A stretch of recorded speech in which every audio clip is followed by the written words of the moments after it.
In the beginning was the world. God created the world and saw that it was good. Hi, everybody. Good to see you again. Well, we are going to recap a little bit. We're still talking about creation. God created all these amazing things, including our earth. Well, then where did he go? Well, let's remember. Then he wanted us to have days and nights, light and dark. So, God created the sun, right? And he also put some stars and a moon in the sky. There we go. Well, that was a great start, but he knew he wasn't done. Well, this isn't necessarily the right order, but I want you to see that he also created animals. Look at all our animal friends there. Do you ever wonder which animal God had the most fun creating? Like, look at the giraffe with the great big long neck. I bet he had a laugh over that one. And the monkey. Monkeys are silly. I love monkeys. Anyway, he created all the animals too. And then he created trees and grass and mountains and the land and birds to fly in the sky and butterflies as well. Oh, and we can't forget the beautiful flowers that he created. Wow, look at all that. This earth is really coming together. And after each step that God made, he stopped and he thought, this is good. Well, if this is land and this is water, let's not forget all the sea creatures that God made. We'll put our little Willie the whale right there. How's that? And more fish swimming down here. And speaking of having fun creating things, look at this octopus. Let's put him there. He was a funny looking sea creature. And then what did God create at the very end? Men and women. And eventually boys and girls, just like you guys.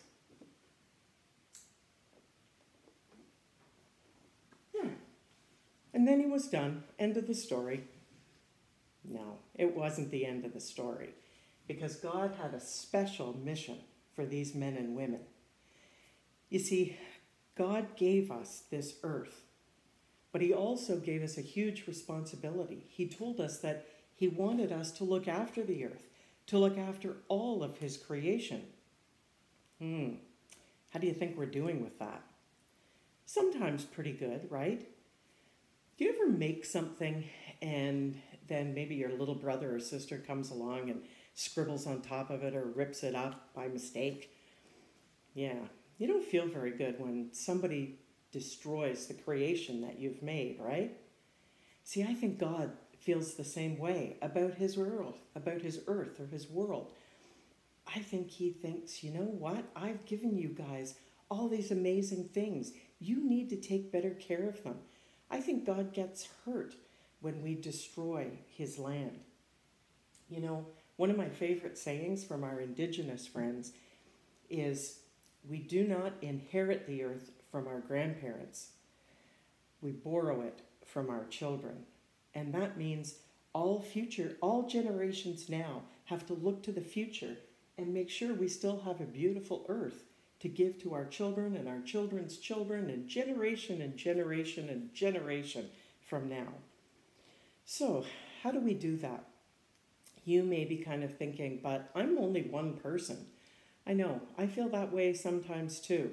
Our mums and dads are going to be voting tomorrow in a federal election, and they may try to vote for a party that they think will help shepherd our world into the next generation. But you guys can't vote?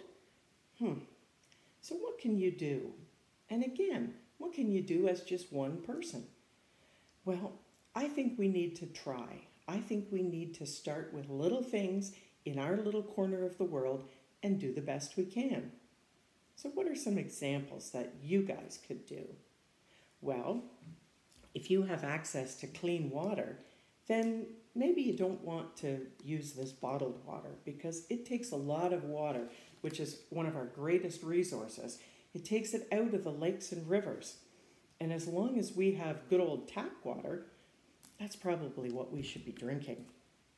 Now, do you ever buy drinks that come in one of these little holders? There's a drink in every one. I saw a really sad picture the other day of birds and fish who had got tangled up in these because not everybody gets rid of them responsibly. Some people just toss them, right? And they end up on the beach. And turtles and things like that come and this is shiny on the sand and they think maybe it's a jellyfish and they come up to nibble it and before you know it, they're stuck and they can't get out. Sometimes birds from the air think this nice shiny thing is something to eat and they come down and they get stuck.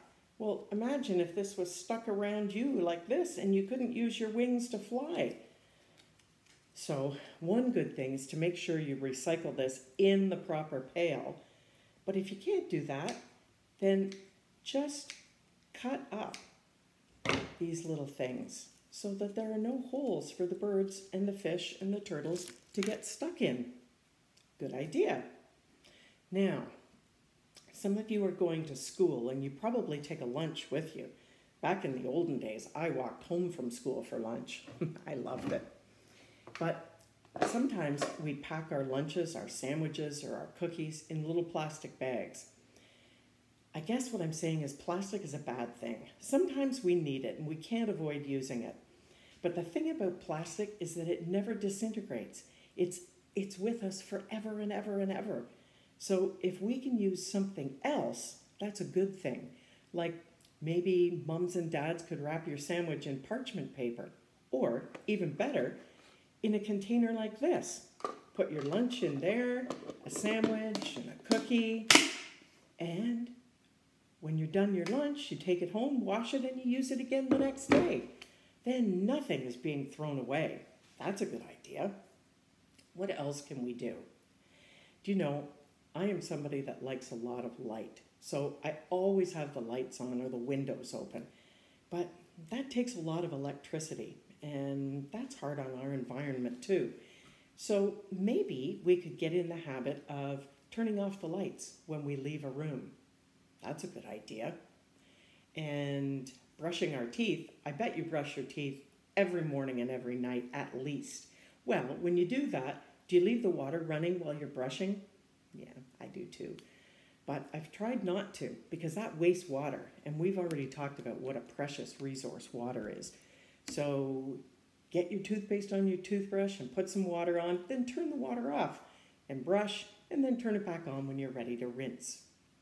Speaking of rinsing, well, you probably watch mom and dad do laundry or dishes. Sometimes people use a dishwasher. Well, don't run it when it isn't full. Wait until you can't fit another thing in and then turn the dishwasher on. All those are just little ideas, but there's some good ideas, and there's something that you can do so that you can feel like you're fulfilling God's wish for us, that we help look after his beautiful earth. And I bet if you sit with mom and dad or some of your friends this coming week, you can come up with a million more ideas of ways that you can help look after God's creation. Will you do that for me? That's awesome. You guys have a super fantastic week. Bye for now.